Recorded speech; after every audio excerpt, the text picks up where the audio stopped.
I saw this idea floating around. It was a little while ago, and I mean, as in a little while ago, like the past year. So I'm not sure if people are still saying it now, but ideas cycle. So I'm going to put this out there. Anyway, they were saying how people are only doing carnivore or a meat heavy diet just because they like the taste of meat.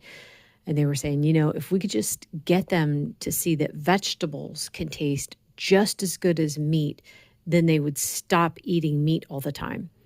And I thought that was pretty funny that that was what they thought was going on with all these people doing the carnivore diet.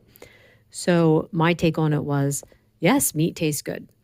That is not why I'm eating a lot of meat. I'm eating meat because I feel good eating meat. It has nothing to do with the taste. Because in the past, I have always liked vegetables. I was the weird kid who liked spinach. I liked Brussels sprouts. Oh my goodness, salads. I love them.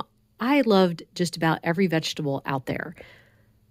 I'm actually trying to think of one that I didn't like, but I can't off the top of my head. I would say mushrooms, but mushrooms aren't vegetables. They're a fungus. So, yeah, pretty much every vegetable out there I enjoyed. And even like I didn't just go straight into a meat heavy carnivore diet. I kept a lot of vegetables when I went keto. Most of the vegetables that I knew weren't like heavy in carbs and stuff like that, I was still eating. So that wasn't why I switched to meat heavy. For me, it was over the past 5 years, I've learned what certain vegetables do to my system. It wasn't just, oh, let me cut them out because that's what everyone else is doing. No, I did take a carnivore challenge. And at the end of that month, and I was bringing certain vegetables back, I'm like, oh my goodness, yeah, this tastes great. I love it. But man, I hate the indigestion and the gas this is giving me. I really enjoyed not having gas for that month on carnivore.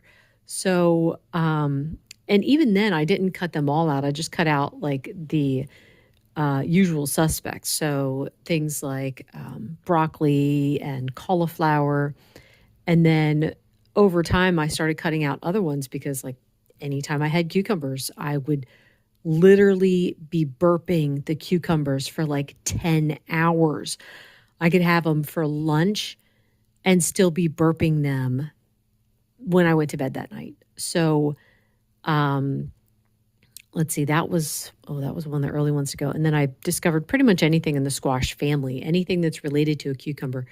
Those things were giving me problems. I cut those out and those problems went away. Let's see, what else? I'm trying to think of other families of food. Cabbage I could have as long as it was in the form of coleslaw, like a vinegar-based coleslaw. Um, for some reason, that doesn't give me any indigestion. It was very weird. But if I have cabbage and it's cooked, oh my word, same kind of indigestion.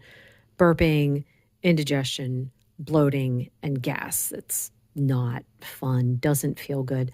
Brussels sprouts, those went pretty early on because of the indigestion. Anyway, my whole point is, it's like, I wasn't someone who just jumped on board and said, yeah, that's right, vegetables are evil, I'm giving them up. I don't even say that now. While I don't eat them, and I'm currently doing extremely meat heavy. I can't remember the last time I had a vegetable. I wouldn't tell someone else that they have to do it unless they're having problems with vegetables. And you don't know unless you cut, like, let's say you cut out a family of vegetables for a while, then you learn that, wow, that was causing a problem. I didn't even know it. And you could try adding them back in here and there and see how they make you feel. So, yeah, I'm not someone who like hammers away and says vegetables are trying to kill you, plants are trying to kill you, et cetera, et cetera. It's like, no, I think there's a lot of people out there who have no problems with vegetables. So if you like them, have them. But yeah, if you're doing it for your health, you're going to be experimenting and seeing, well, let's do meat heavy and then add in vegetables here and there and see what happens. Anyway, it's a bit rambly, but that's all for today. Thank you so much for listening. Bye.